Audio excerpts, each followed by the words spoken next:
O Brasil foi o 10º país mais violado no quesito de invasão de dados em 2023, com 3,3 milhões de contas vazadas.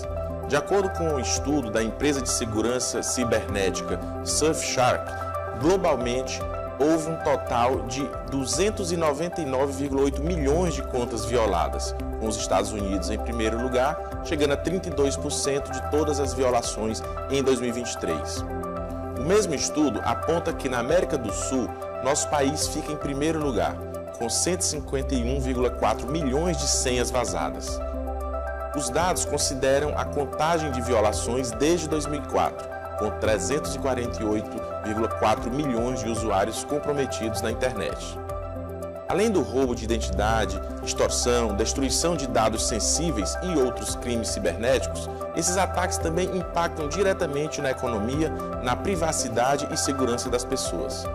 Neste sentido, implementar medidas eficazes de cibersegurança é particularmente desafiador, pois atualmente há mais dispositivos do que pessoas no país e os hackers se tornam cada vez mais inovadores.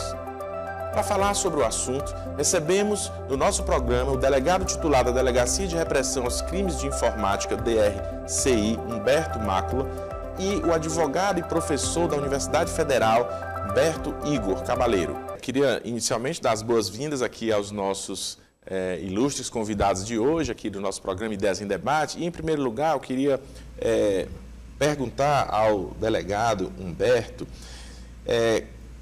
que o senhor pudesse nos explicar o que são crimes cibernéticos e quais são os tipos mais comuns desses crimes no Brasil. Bom, gostaria de saudar o Campelo, o Humberto. É muito importante esse debate, é muito importante esse encontro, para que essas ideias possam ser expostas e que a gente possa encontrar meios de, pelo menos, balancear a velocidade pela qual o crime é cometido com a velocidade e a possibilidade da investigação criminal poder chegar até esse criminoso. Hoje nós temos uma gama muito grande de golpes, tipos de golpes, sob o guarda-chuva do crime de estelionato. O principal crime que hoje é praticado no ambiente cibernético é o estelionato, aquele que está descrito no artigo 171 do Código Penal, que fala a respeito do engodo, do ardil, do engano que o criminoso utiliza diante da vítima, numa abordagem à vítima, para que ela tome uma atitude e transfira a ele valores econômicos, vantagens econômicas. O que antes era um bilhete premiado falso na porta de um banco, de uma lotérica, uma abordagem na porta desses estabelecimentos, hoje migrou-se para o ambiente cibernético, que nada mais é do que a utilização de ferramentas cibernéticas, ferramentas no ambiente computacional, informático, utilizado por um dispositivo eletrônico, seja um notebook, seja um aparelho celular, para, no ambiente da internet, trafegar esses dados e alcançar a vítima. Então, respondendo a sua pergunta, o principal crime que nós trabalhamos lá na nossa delegacia é o estelionato nas suas diversos tipos de abordagens que nós intitulamos como golpes na internet. Doutor Igor, esses crimes a gente tem acompanhado, são divulgados os golpes, as pessoas estão relatando em todo lugar sobre esse tipo de golpe que elas têm sofrido. A tecnologia ela contribuiu para esse crescimento desse tipo de crime? Qual o papel da tecnologia também na prevenção e detecção de crimes cibernéticos? Olá, doutor Campelo, doutor Humberto, telespectadores. Um prazer estar aqui para a gente falar sobre esse tema e certamente, com certeza, a tecnologia tem contribuído sobremaneira para a prática desses crimes. Porque, de um lado, nós temos pessoas que sabem manusear a tecnologia, que são experts, que desenvolvem ferramentas tecnológicas, e aqui eu estou falando não só, a gente tem o surgimento, o boom nos últimos anos da inteligência artificial, que torna essa tarefa assim, ainda mais fácil, e de outro lado a gente tem uma população que ainda está se adaptando à utilização. Então, quando você tem, de um lado, alguém que tem experiência, que sabe como o mecanismo funciona, que desenvolveu a plataforma, que cria uma engenharia social para iludir um cidadão, e o cidadão, muitas vezes, ele não tem, de fato, a malícia, não tem a desconfiança, não tem a educação digital para saber que tipo de onde ele deve clicar, o que ele deve fazer. Então, sem dúvida nenhuma, a tecnologia contribuiu demais com isso. Mas, assim, a tecnologia ela não é a única vilã. Claro, a gente não pode culpar a tecnologia por isso, mas a gente também não pode querer tapar o sol com a peneira e dizer que ela não tem nada a ver com isso. Então, o que a gente precisa fazer? A gente não vai barrar o desenvolvimento da tecnologia, a gente não vai ficar preso ao passado, a gente não vai ficar sendo negacionista a esse ponto. O que a gente precisa fazer? A gente precisa educar as pessoas, dar um substrato para que as pessoas entendam como é que usa, para as pessoas saberem o que elas podem compartilhar, o que elas não podem compartilhar. As pessoas precisam ter conhecimentos básicos para saber o que é um golpe, o que não é, que tipo de informação, como é que os padrões funcionam. E quando isso começa a acontecer, as pessoas, os golpes eles vão deixando de ser utilizados. Mas aí fica para o delegado aqui, porque vai deixando de utilizar uma e os caras vão criando outro, né? Não para. Não. Delegado, com base nisso que o professor colocou, existem períodos, né, ou épocas que os crimes, esse tipo de crimes, eles são mais propensos a acontecer. Também existem setores que são mais vulneráveis a esse tipo de crime? Sim, o doutor Igor falou brilhantemente, exatamente. Nós tivemos com a pandemia um salto de tecnologia de 50 anos, né? Tecnologias que nós iríamos ver e nos adaptar, nós tivemos que, em pouco período de tempo, a ter aquele contato, né? A gente cita como exemplo as videochamadas, né? A ausência da necessidade de você ir hoje a uma agência bancária para abrir uma conta, ou você fazer o financiamento de um carro. Ninguém mais vai presencialmente hoje fazer esse serviço. Até a rede de relacionamentos hoje ela foi ampliada, né? Então nós temos o estelionato amoroso para contribuir com isso, até na própria parte do relacionamento. Então essas ferramentas que são utilizadas pelo criminoso, elas são desenvolvidas através dessa tecnologia, né? Com certeza a tecnologia ela precisa ser adaptada e palatável hoje para a vítima, para o usuário da internet, né, que não era acostumado e agora precisa acostumar. A gente precisa trazer à baila aqui essa necessidade de educação, como o doutor Igor falou. E de acordo com o Índice Global de Proteção de Dados, o GDPI, quase 6 em cada 10 empresas brasileiras sofreram ataques ou tiveram incidentes cibernéticos que impediram o acesso a seus dados. Isso em 2023. Diante desse cenário, as empresas têm buscado proteção no mercado de seguros. Se a gente considerar, por exemplo, que uma empresa possui dados também dos clientes, não é? Possui dados também dos clientes, o cenário ele é ainda mais assustador, não é mesmo? Como se proteger nesses casos? E quais as responsabilidades das empresas em ter dados de clientes vazados? A Lei Geral de Proteção de Dados, né, estipulada em 2018 e passa a valer em 2020, ela vem para regulamentar esse tipo de situação. Então, se o cliente vai ao meu escritório, me fornece os dados dele, eu faço a coleta, eu guardo os dados do cliente, por mais que eu guarde para os fins do processo, se há um vazamento a partir da minha base, eu sou responsável por esse vazamento. Então, é preciso que a gente tenha uma política de segurança, que a gente tenha um caminho de proteção aos dados. As empresas precisam saber quem tem acesso aos dados, quantos notebooks, quantos computadores, quais são as senhas, onde são armazenados os dados, se houver algum incidente de vazamento, qual é o plano de contingência, quem é a pessoa responsável, encarregado, como a Lei Geral de Proteção de Dados chama. Tudo isso foi criado pensando nessa solução, nesse problema. É um movimento que começa na Europa, na verdade, o ato europeu, o GDPR, começa lá em 2016, posteriormente é aprovado aqui no Brasil, mas eu tenho que dizer que, infelizmente, a gente ainda caminha a passos muito lentos. Porque, por exemplo, ficou um vácuo sobre quem seria responsável por fazer o controle dessa proteção. Criou-se uma agência, a Agência Nacional de Proteção de Dados. Mas você tem que implementar isso politicamente, você tem que criar uma organização, você tem que fomentar isso de forma regulamentar, administrativa, normativa.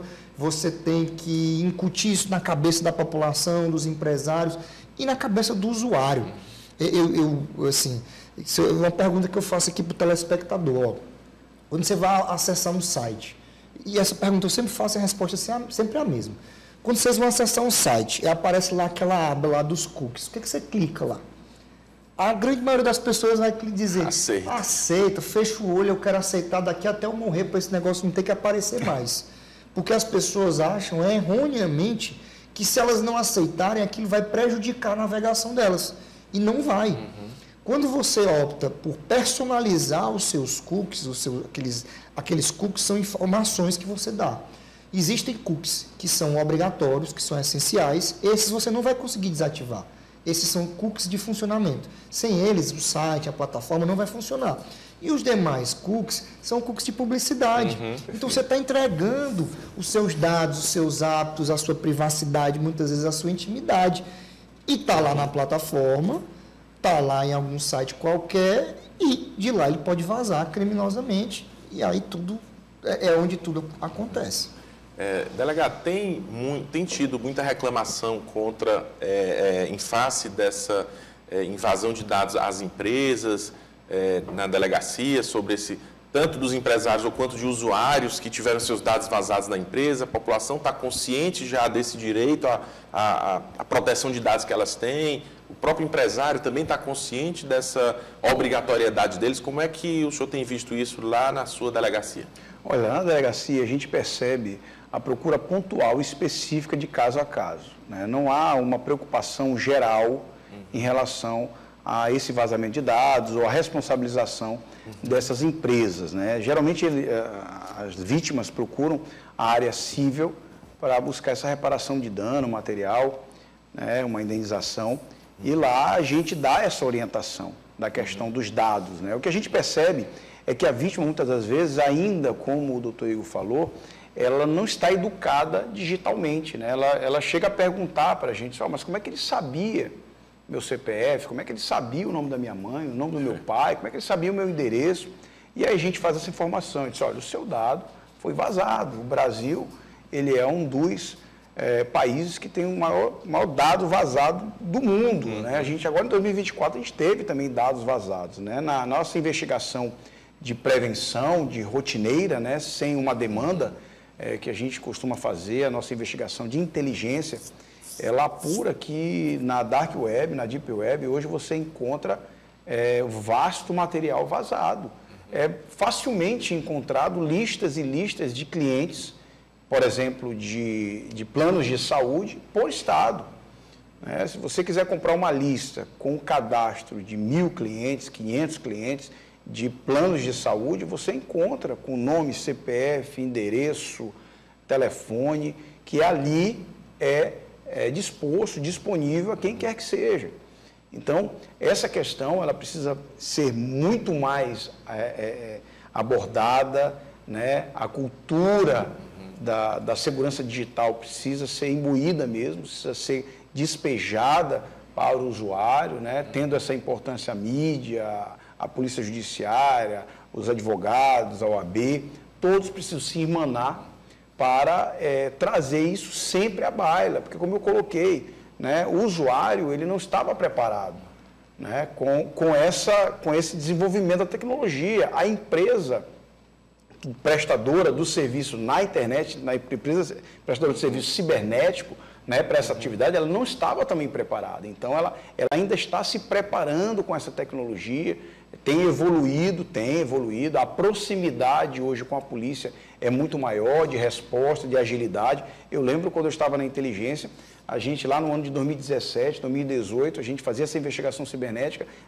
engatinhando ainda, quando a gente pedia para uma empresa informações a respeito dessa parte telemática, a empresa demorava muito para atender a nossa solicitação e quando atendia, a resposta era muito pífia, muito exígua. Então, isso tem melhorado, a tecnologia tem melhorado. Hoje a gente faz a solicitação para a empresa rapidamente nos traz a resposta, e a resposta ela é uma resposta não mais só periférica, mas é uma resposta de conteúdo que nós conseguimos chegar até o criminoso, né?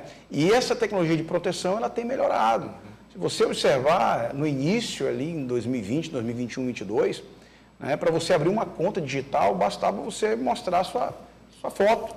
Hoje, para você abrir uma conta digital, você precisa fazer a biometria facial dinâmica, aquela de aproximar o rosto, de afastar o rosto, virar para o lado. Isso é uma evolução de segurança, mas nós precisamos ainda avançar, né, com essa difusão em massa da proteção de dados, né, e as empresas precisam entender a sua importância. Só para complementar, porque muitas vezes o usuário, nós, enquanto pessoas que acessam a internet, compartilhamos nossa vida na internet, a gente preza pela comodidade.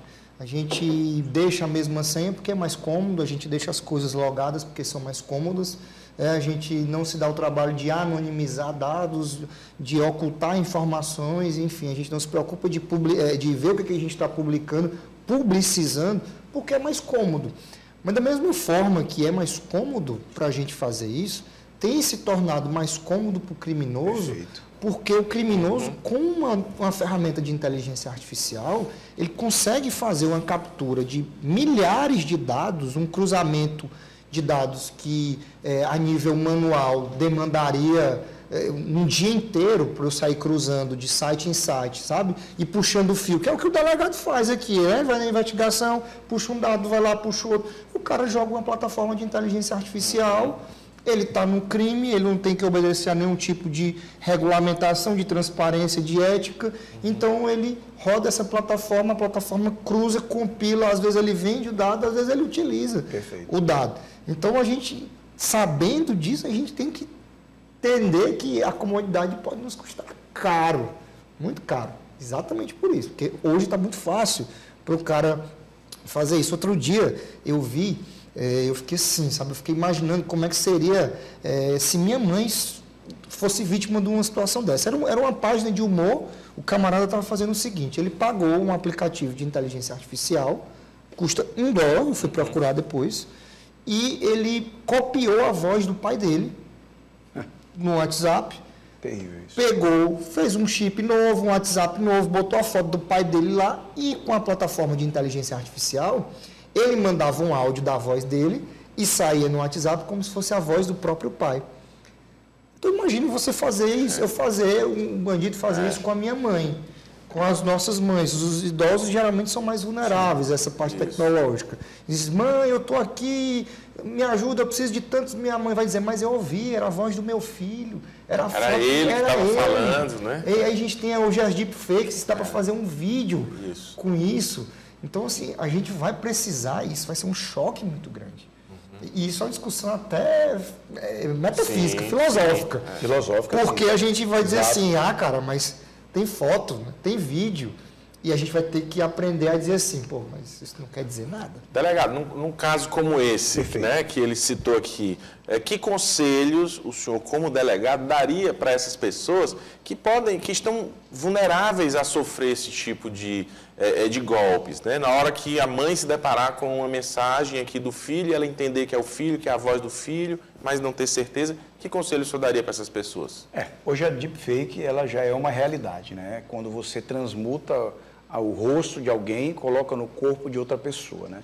E uma das nossas recomendações hoje para esse crime, que é o chamado do falso parente, que inclusive nós deflagramos uma operação recentíssima, ontem, né, prendemos pessoas lá em Goiânia, uma equipe nossa foi para lá, que é justamente esse tipo de golpe. Hoje, o criminoso, ele utilizando uma imagem falsa, aborda um familiar e, se passando por filho, por pai, pede um valor de Pix e o familiar, acreditando que ali é o seu parente, faz isso, né? A nossa recomendação hoje é que a pessoa possa fazer uma chamada de vídeo e verificar se realmente é o parente. Mas, no caso do deepfake, isso vai evoluir, isso vai ser um problema, porque você vai fazer a chamada de vídeo, a pessoa vai atender. Vai atender, e ali quem estará é o seu pai, a imagem do seu pai, a imagem da sua mãe, a imagem do seu filho.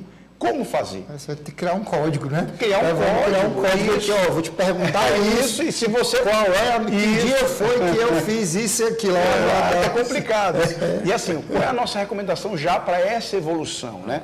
Porque o criminoso, existe um padrão, apesar das abordagens serem diferentes, né, sazonais inclusive, né, quando, de acordo com determinado período do ano, existe um tipo de golpe específico que ele utiliza, apesar disso, existe um padrão no golpe, existe um padrão nesse tipo de estelionato.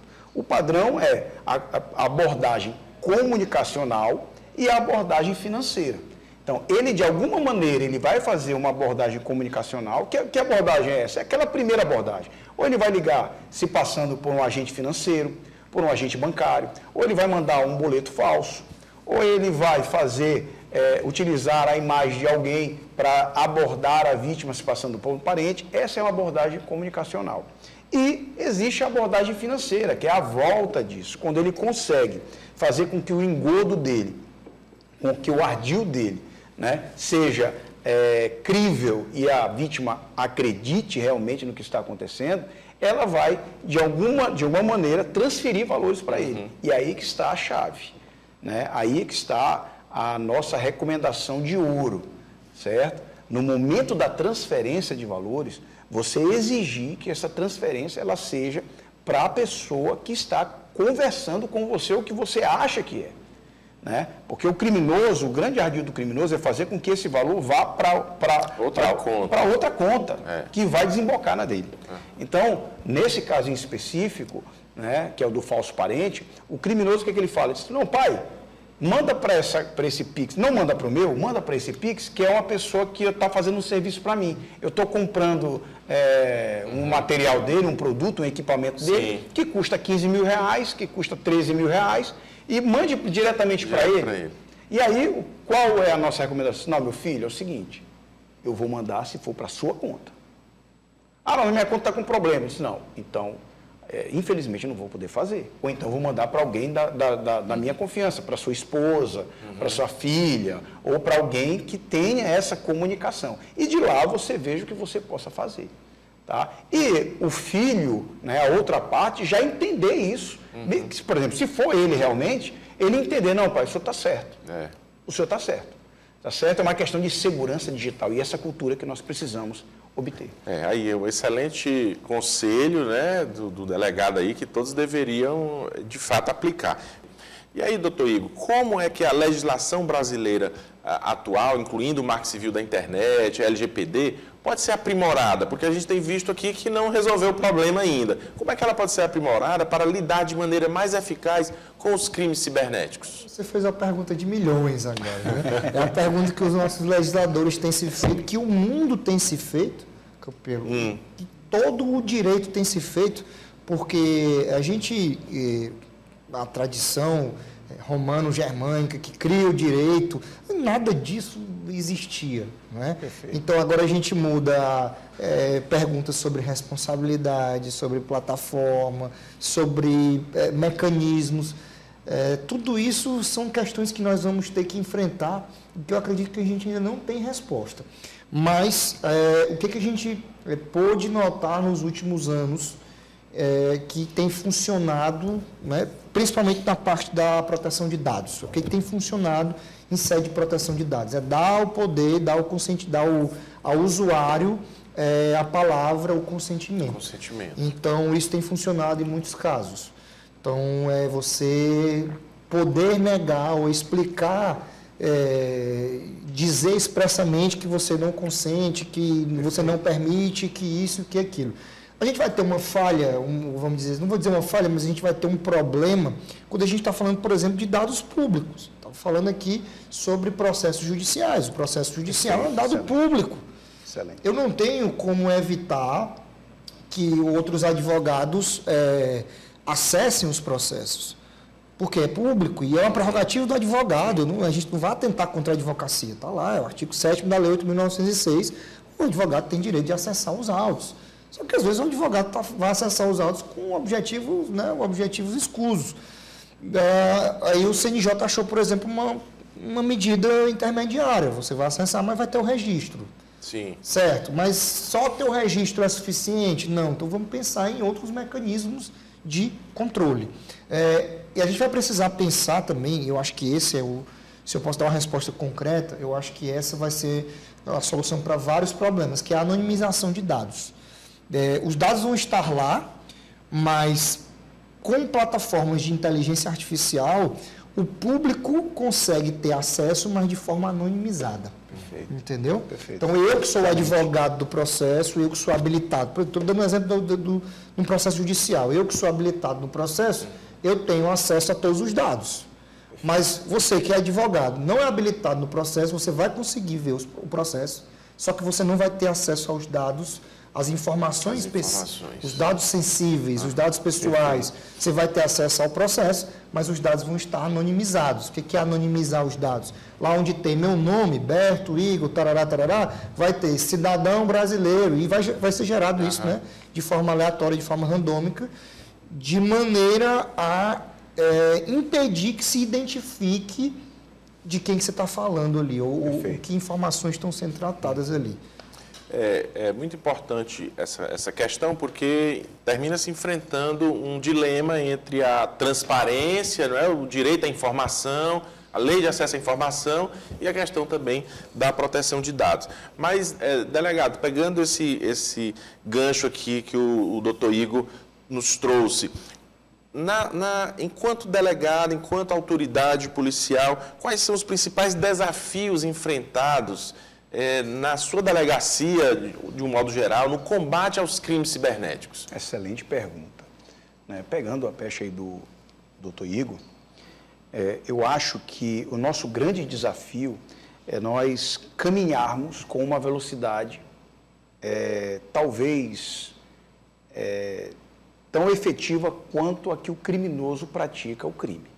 A nossa investigação ela precisa buscar essa velocidade. A título de exemplo, nós temos a carta precatória. Há um tempo atrás, quando nós queríamos ouvir alguém fora do Estado, nós tínhamos que fazer a carta precatória, confeccionar, enviar para outra unidade policial, a outra unidade policial encontrar a pessoa, e fazer assim o interrogatório, o depoimento ou o termo de declaração. Hoje isso é inadmissível. Hoje nós não temos como utilizar isso no crime cibernético, na investigação do crime cibernético. Você esperar o retorno de uma carta precatória em 6 meses, 3 meses, isso aí é impossível. Então, nós, pelo menos na nossa delegacia, nós abolimos o uso da carta precatória. Nós temos hoje a ferramenta tecnológica da videoconferência, da busca do dado, saber qual é o contato telefônico daquela pessoa que está no Rio de Janeiro, está em São Paulo, e frise-se, o único ente da minha investigação, na maioria das vezes, que está em Teresina é a vítima. O criminoso, ele não está em Teresina, a testemunha não está em Teresina, o laranja que emprestou a conta, doutor, não está em Teresina, e, às vezes, para não dizer em quase todas, todos esses entes estão em lugares diferentes.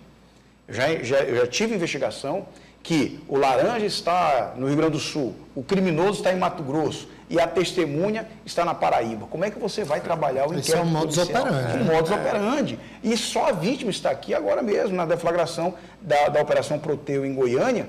A maioria dos criminosos e laranjas estava em Goiânia. O único ente que estava em Teresina é a vítima. Então, você esperar uma carta precatória para ouvir todo esse pessoal, isso é inadmissível. Então, a velocidade da nossa investigação precisa acelerar. E esse é o nosso objetivo. Por exemplo, também, para complementar, inclusive, o que o doutor Igor falou, né, no avanço da nossa legislação. Hoje nós temos na legislação a Lei 12.850, que foi um marco, né, que foi a Lei de Organização Criminosa, foi um marco para a investigação policial, né, justamente visando essa aceleração da investigação, que possibilitou ao delegado de polícia requisitar dados cadastrais diretamente para empresas, né, então, seja provedor de aplicação, seja provedor de conexão. Então, hoje nós podemos, desde aquela época, desde a instituição dessa lei, nós podemos agora pedir, exigir, requisitar, por exemplo, a uma empresa de telefonia, dizer, olha, qual é o cadastro desse número telefônico? Né? E a empresa prontamente nos responde, olha, esse número telefônico está cadastrado no nome de tal pessoa, o que antes só poderia ser feito através de uma ordem judicial. Como nós podemos avançar hoje? Né? Hoje a empresa, ela cobra para entrega de um IP, por exemplo, ou para entrega de uma bilhetagem reversa, né, para quais números aquele número entrou em contato, ou a localização precisa. O Google hoje, todos os nossos smartphones, o Google ele capta a localização. Então, hoje, para você obter essa localização do Google ou da Apple, ou para você obter uma localização de IP, que é a conexão utilizada pelo criminoso, você precisa representar o judiciário. Você precisa esperar o mandado judicial para obter essa resposta. Então, um avanço que eu acho já imprescindível e que já passou do momento é entregar a possibilidade à autoridade policial para que ela possa requisitar essa informação de pronto, né? Informação de uma localização de um aparelho onde ele estava. É claro que não necessitar de uma decisão judicial, né? Isso. É claro que isso tem que haver um estudo, você mexe com vários tipos de interesse, claro. Mas o que eu estou falando aqui é na parte policial de como nós podemos avançar. Você imagina, por exemplo, eu imediatamente o crime é cometido, o crime cibernético é cometido hoje, eu poder hoje requisitar a localização daquele terminal telefônico ou do IP para poder amanhã já conseguir chegar naquele criminoso. Então, nós precisamos debater muito a respeito disso, é claro, mas antes era tido como impossível e difícil ser entregue o dado cadastral e hoje é uma coisa corriqueira. Então, nós precisamos avançar nessa situação. Não é impossível, nem é difícil. As empresas têm esses dados, elas têm essas informações, mas é óbvio que elas têm uma resistência. Claro, não é? Existe uma discussão. Hoje as Big Techs, elas têm essa discussão sobre se adequar. A gente viu essa discussão várias vezes, que as plataformas muitas vezes nem tinham escritório de representação no Brasil, elas nem queriam se submeter às leis brasileiras. Exatamente. Então a gente, de fato, vai precisar passar por essa resistência. Voltamos aos nossos estúdios, recebendo o delegado titular da Delegacia de Repressão aos Crimes de Informática, DRCI, Humberto Mácula, e o advogado e professor da Universidade Federal do Piauí, Berto Igor Cabaleiro. E eu queria retornar, questionando de que forma a colaboração internacional, se é que há, pode ajudar o Brasil a combater crimes cibernéticos de maneira mais eficaz. E aí eu retorno ao final da resposta anterior, delegado. A nossa delegacia, ela está efetivamente aparelhada com tecnologia suficiente para combater, de fato, esses crimes cibernéticos? Bom, hoje nós temos um corpo policial muito qualificado, investigadores que já obtiveram esse conhecimento de cursos, inclusive fora, que têm plena capacidade em buscar essa investigação de excelência, né, no rastro do criminoso, no rastro da internet. E já respondendo a sua pergunta em relação à questão internacional, hoje alguns criminosos, eles hospedam suas ferramentas de abordagem à vítima, né, algumas plataformas, elas são hospedadas fora do país. Né? Em algumas comunicações, a gente tem recebido informações positivas, na sua maioria, perguntando mesmo para plataformas fora do país, né? E essas plataformas nos respondem a contento, porém algumas informam que não estão sujeitas à legislação brasileira e que não vão entregar aquele dado. Né? Isso dificulta um pouco. É claro que nós temos ferramentas jurídicas para buscar isso junto ao Judiciário Internacional, mas leva um pouco de tempo. Então, eu acho que a gente pode, né, a gente deve estreitar esses laços jurídicos internacionais para fazer com que essas empresas elas sejam compelidas a entregar essas informações, inclusive no armazenamento desses dados privados, dados íntimos, que são hospedados lá fora. Né? Nós temos evoluído muito nesse relacionamento, no início era muito mais difícil, mas eu acho que isso é uma tendência natural, né? De consequência, justamente pela forma como esse dado ele trafega, né? Que não tem limites, né? O limite é internacional. Então, esse criminoso que busca hospedar, deixar esses dados fora, a tendência é que ele não tenha mais êxito na sua prática. Como a gente tem aqui uma outra questão interessante para a gente raciocinar. Para quem que eles estão pedindo, para quem que a polícia está pedindo os dados? A polícia está pedindo dados para empresas, pessoas jurídicas privadas. As empresas, elas têm que se submeter a uma vontade governamental? Via de regra, não. Sim. E as empresas, eu vou falar aqui a Meta, por exemplo, Facebook, WhatsApp, Instagram, são empresas gigantescas que têm um poderio enorme hoje, em muitos casos maior, em determinados setores, segmentos, maior que o Estado. Perfeito. E elas se dão ao luxo de dizer que não vão seguir uma determinada norma, uma determinada legislação de um determinado país. Então, como eu disse, a gente vai ter que repensar muita coisa no direito. Por exemplo, o direito constitucional ele foi criado olhando... limite territorial. Né? Com limite territorial e olhando o Estado para o cidadão. Depois é que a gente foi olhar cidadão para cidadão. Agora a gente tem uma nova figura. Sim. A gente tem uma empresa gigantesca que não faz parte do nosso transnacional, não está no nosso território, não está submetida às nossas leis, não é Estado e também não é pessoa física, não é eu, não é você. Sim. Então veja como essa questão. Como é que o senhor viu, doutor Berto Igor, a discussão que envolveu o Supremo Tribunal Federal e o Elon Musk e a X? Isso foi objeto de debates, né? Porque havia uma imposição para ele apresentar algumas informações. Então, isso deve ter tido um debate acadêmico também. Exato. Pronto. Essa é uma questão que está intrinsecamente relacionada. Olha só, as pessoas dizem, defensores da suposta liberdade econômica, liberdade de forma geral. Eu sou uma empresa privada, eu não sou obrigado a seguir regras governamentais. E esse é um argumento vazio.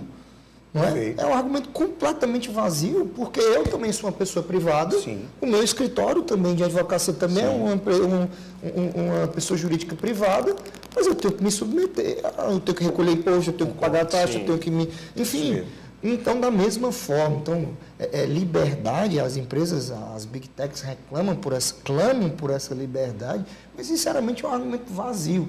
Então toda aquela polêmica do Elon Musk sobre isso, sobre vou aceitar ou não vou aceitar a regulamentação do STF, eu acho que era um jogo de público. Né? A gente pode discutir também se há um exagero do Supremo, se o Supremo está se excedendo, que eu acho que também é uma discussão válida, tudo bem, mas eu acho que uma coisa não exclui a outra. O fato do Supremo estar eventualmente se excedendo não dá às empresas um salvo-conduto de dizer eu vou fazer o que eu quero, as regras são minhas, os termos de uso são meus, você acessa se você quiser ou não. Porque hoje em dia a gente praticamente não tem escolha. Eu te pergunto para vocês, pergunto para o telespectador, será que a gente consegue hoje trabalhar, viver, exercer regularmente nossa vida sem os aplicativos de comunicação, WhatsApp, por exemplo? Então não tem escolha. Não tem escolha. Eu gostaria muito. Aqui. Eu não tenho como. Só se você viver como um ermitão. Não dá. Eu sou advogado, sou professor. Tudo se passa no WhatsApp, tudo na comunicação com os clientes, com meus alunos, com o judiciário hoje me atende por WhatsApp, por videoconferência, balcão virtual. Doutor Berto, como que a educação e a conscientização pública podem contribuir para a prevenção de crimes cibernéticos, já que o senhor está tocando no assunto da educação? Eu acho que a gente precisa tratar isso como ferramenta pública. Foi uma coisa que eu disse é uma coisa que eu tenho batido reiteradas vezes. Eu tenho discutido muito sobre inteligência artificial, é o tema do meu doutorado, e uma coisa que eu tenho dito reiteradas vezes, a gente precisa entender que inteligência artificial, assim como o uso das tecnologias, de plataformas de inovação, elas não são ferramentas, meramente ferramentas. Elas são políticas públicas, elas vão muito além disso. Então, se é uma política pública, é necessário que o Estado tome para si. É necessário que o Estado, e aqui vai o meu elogio aqui por exemplo, o Estado do Piauí, que tem avançado nisso. A gente tem uma Secretaria de Inteligência Artificial, a gente tem um projeto belíssimo na Secretaria de Educação para ensinar nossas crianças e adolescentes a operar inteligências artificiais. Eu sou um entusiasta dessa ideia, eu acho que é nesse sentido, né? Eu acho que a gente tem que pensar por aí. Porque a gente ensina as pessoas a usar, da mesma forma que eu com você, a gente teve aulinha de Excel, de Word lá, as crianças agora têm que ter aulinha de inteligência artificial, de plataforma de redes sociais, segurança digital. De segurança digital, cibersegurança. A gente não vai impedir, a gente não vai se isolar do mundo e impedir que isso aconteça, que a gente utilize. Mas a gente tem que pensar numa forma de fazer essa transição, de fazer a educação. E a empresa, o privado, ele não vai fazer isso porque não cabe a ele. Perfeito. Isso cabe ao Estado, isso cabe ao poder público. Uma política pública mesmo. Delegado, existe algum movimento ou local, ou mesmo envolvendo todas as polícias e demais órgãos envolvidos do Estado, né, de conscientização ou de trabalhar nesse sentido que o professor Berto Igor aqui nos traz, da necessidade de um arranjo ou um novo arranjo institucional, de busca de soluções, de educação coletiva? Existe algum movimento nesse sentido? Olha, a nossa Secretaria de Segurança Pública, ela tem vários projetos nesse sentido, inclusive de aprimoramento da prevenção e repressão de crimes cometidos no ambiente cibernético, né? Hoje nós já temos um projeto de criação do Departamento de Combate à Repressão e Repressão aos Crimes Cibernéticos. Ele está sendo ainda estudado, né? Um grupo de estudo, inclusive um dos temas é a prevenção, é você falar para o cidadão como ele pode se desenvolver, como é que ele pode tomar cuidado, prevenir, né? Se prevenir. Nós temos hoje treinamentos de policiais, né? Principalmente nas novas delegacias, nas novas divisões de unidades policiais. O policial está sendo constantemente treinado, né? O nosso secretário tem essa preocupação, está no radar dele. A gente tem o grande projeto, né, da devolução de celulares, que é pioneiro aqui no Brasil, né, que foi feito pela Secretaria de Segurança, que nada mais é do que a utilização também da inteligência artificial para isso, né, a investigação em massa, a investigação feita por bots, por robôs, né? Claro que a investigação realizada pelo ser humano ainda ela é a de maior excelência, mas como o crime cibernético ele tem essa característica de abrangência, de alcance, né? Abrangência que eu digo, um criminoso com um ato ele consegue atingir um número indefinido de vítimas, né? E de alcance, porque ele em qualquer lugar do mundo ele pode abordar uma vítima, né? Então, nós estamos utilizando isso ao nosso favor também, na investigação, certo? Aquela investigação antiga do policial antigão que sai em campo para pegar apenas ali o depoimento de uma testemunha, passou. Isso passou. Claro que a prova testemunhal ainda é uma prova importante, mas ela hoje não é mais a única prova de um cenário de um quebra-cabeça. Ela é apenas um fragmento dela, que a prova digital, a prova cibernética também faz parte, uma parte relevante. É muito interessante essa questão. E aí, professor Berto Igor, como é que a privacidade dos dados e a segurança cibernética podem ser equilibradas nesse mundo cada vez mais digital? Até a gente conversava um pouco aqui nos bastidores, não é? Então, de que forma pode haver um equilíbrio nesse mundo cada vez mais digital, mas com segurança? Como eu disse há pouco, a gente precisa garantir acesso, porque o cidadão tem direito de saber quanto é que custa um projeto da Secretaria de Segurança Pública, ele tem direito de saber quanto é que o Estado está gastando aqui e ali, ok, mas determinadas informações, elas precisam ser resguardadas, elas podem ser anonimizadas. Eu acredito que esse seja o caminho, a gente equilibrar essa transparência com anonimização, com registro, com possibilidade de responsabilização, porque assim, é muito fácil eu ter acesso ao dado e a mim não haver nenhum tipo de imputação, Sim. de responsabilização eventual. O dado pode ser acessado, o dado pode ser adquirido não é palavra ruim, o dado pode ser coletado, né? Mas é preciso que haja registro disso, é preciso que haja mecanismo de segurança, porque senão a nossa privacidade ela já está destruída. Perfeito. Vamos dizer assim, a gente pode acabar de destruir também a nossa intimidade, que é algo ainda mais fechado. Mais fechado. Delegado, para finalizar, uma última pergunta, que o senhor colocou dessa necessidade de integração entre as polícias, por exemplo, deu o exemplo da carta precatória. Existe hoje no Brasil essa integração?